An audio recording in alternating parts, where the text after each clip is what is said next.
Hi there. Yeah, so I'm back here with a bit of an earlier vlog today than usually. It's only 20 to 6 here in Lima, Peru. And my last update that I did on, I think it was on Saturday, I talked about I wanted to do like a really cool last week before I'm turning 60 on Saturday, with a few of both sort of work related things that I like, but also, hobbies and so forth. So I've made a list of 7 things that I wanted to do. Some I have already started, and I put that in the notes here to this message, so you can check it out there. But let's start from the beginning. It was kind of hard to figure out which projects I should take on these last 7 days before turning 60, before the end of my life. But I found a few, and first of all, birding, of course, had to be included. So that was yesterday. I did that yesterday. I had 2 friends with me. We went to Lomas de Okayama. Sorry, we went to Lomas de Asia in the south. So that has been done, and we saw a bunch of very nice birds there as well. Furthermore, I wanted to produce the full program for the Fiestas Patrias, which is coming up next week, and it's on the 28th and 29th of July. So that whole week, there are people that will take sort of the week off from work. Well, that's usually the case, and everyone in Peru is traveling during this time, but maybe not so much this year because of COVID-19, right? And it's been really hard to set up a program. We've been trying to set circuits in Cusco and Chiclayo area. We wanted to do a full northern circuit, northern Peru circuit, and not possible. A lot of areas inland are closed, and so and the same now turns out for Cusco. We cannot do Mano Road, and we cannot even get to Santa Teresa and get in towards Machu Picchu. The back way, Machu Picchu, is closed. And it was announced today that there is a total lockdown in the Convención district province of Cusco. And there will be, total lockdown. I guess they've got some new cases there. And they obviously don't want people coming in from Cusco and spread the virus further. So the furthest we can get in Cusco now is Abra-Malaga. The border to Convención is right there. So I decided that for all the programs during Fiestas Patrias, they will be day tours, or at the most 2-day tours. And we have a similar problem here also in Lima, the area going up to Santa Eulalia has been closed for recreation. Even mountain bikers, etc., cannot go through there. And whether that will open or not during Fiestas Patrias, I don't know.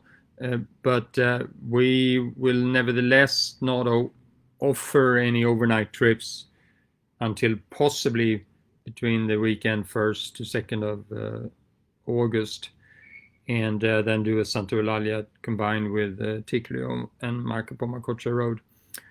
So that is that. We are offering those day tours then. So what day tours can you do in the north? Well, from Chiclayo, there are a few options. You can go to, obviously, to Chapari. The Chapari Lodge is closed, but you can still visit the reserve. And you can bird up the Casupe Road and the Tinajas Dam. And that is possibly best done in 2 days. So that's what I've been presenting, to do that in 2 days. And the other areas you can do in Chiclayo area include the Monsefu and Puerto Iten on the coast. Good for things like tawny-throated dotterel, the sea snipe, Peruvian tern, and there are also some wetlands near Puerto Iten, so with many-colored rush tyrants and also Peruvian thickney, etc. So that is also possible.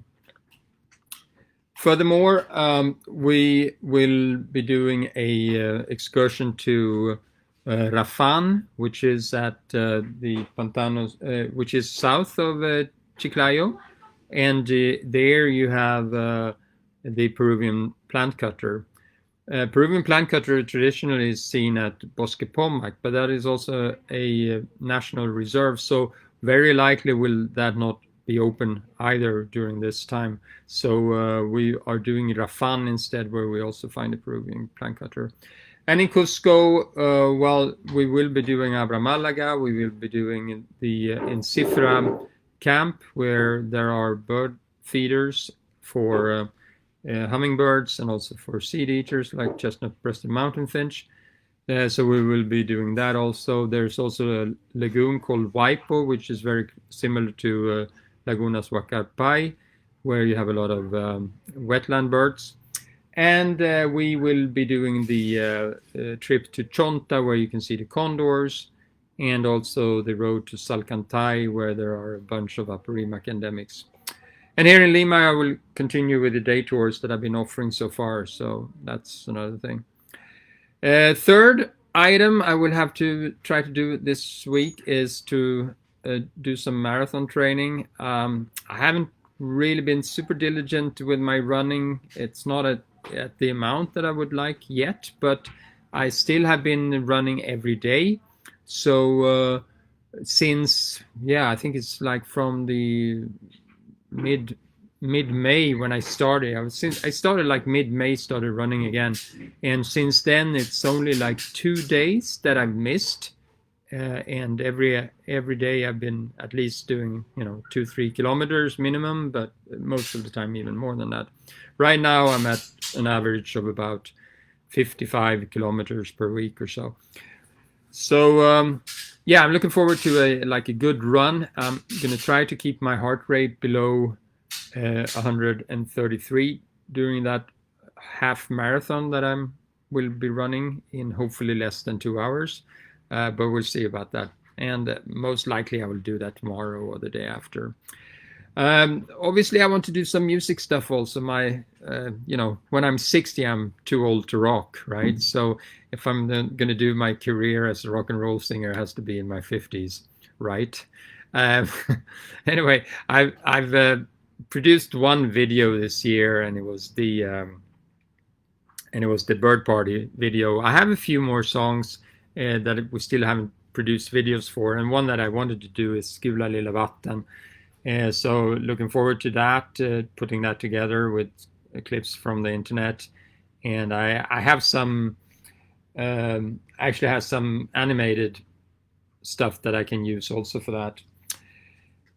On point number 6, yeah, I was going through the 1,000 best birds, and I was finding that it's going to be very hard to keep under 1,000 birds on this 1,000 best birds to see before you die list, or the 1,000 best birds.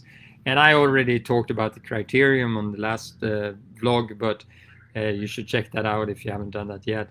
But so I'm thinking of doing like a contest of which hummingbirds to include, and also maybe do a best hummingbird in the world sort of contest on the 363 hummingbirds Facebook group, which you can check out and become members of if you're not a member already.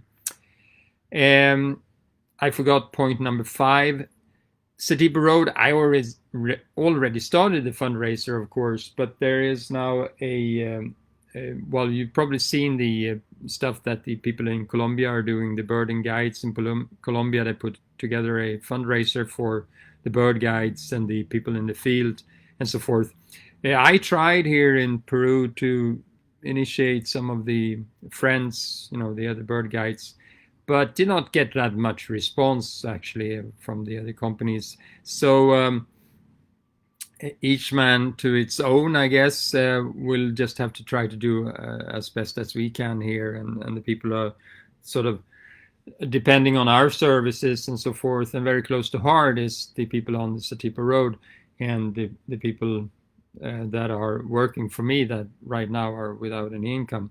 So we want to do this fundraiser for Satipo Road, and we will be using the same platform that they've been using in Colombia, which seems to work all around the world, and which is a like a Latin American alternative to GoFundMe, which does not work in Peru. So we will be trying that one instead. And I've already checked it. This one works in Peru. So I can set that up in Peru, and you will be able to donate anywhere in the world to this project.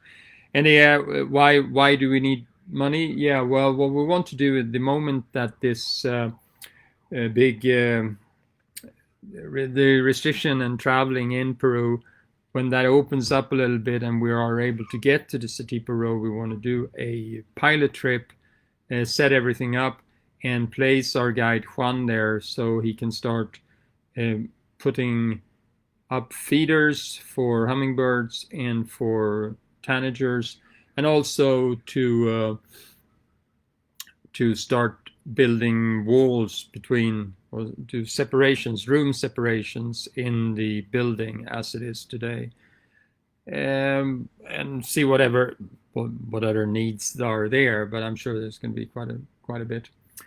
And last but not least, yeah, we need a regular Kolibri Expeditions newsletter coming up now. It's about time. I haven't done that for a long time, so I really want to do a proper newsletter and update you guys what's happening. If you don't